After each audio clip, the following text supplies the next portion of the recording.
Hi guys, ngayong araw nga pala, samahan niyo ako sa aking morning routine. Kasama nga pala si Atino at ito nga pala mga kadalasan na ginagawa ko tuwing umaga. Kaya tara, samahan mo ko. Hi guys, ngayong araw nga pala, sobrang aga kong nagising at pagkagising ko nga, pumunta ako kagad sa kusina para magmumog at maghilamos ng aking muka.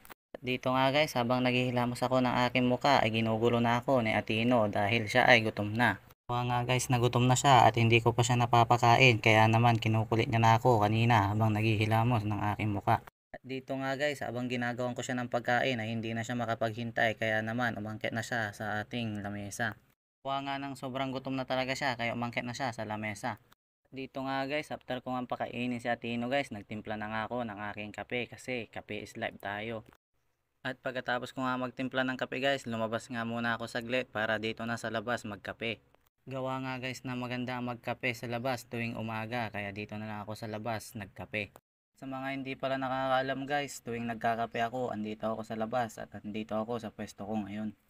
Lagi nga pala akong nakatambay dito guys. Gawa nga ng sobrang init sa loob at hindi ko talaga kaya ang init sa loob kaya nandito ako lagi sa labas nakatambay. Nga pala guys, gusto ko nga pala magpasalamat sa lahat ng mga nanood at nag-share ng aking video kahapon. At sana guys, patuloy nyo pa rin akong suportahan at sana hindi kayo magsawang suportahan ako sa journey kong ito.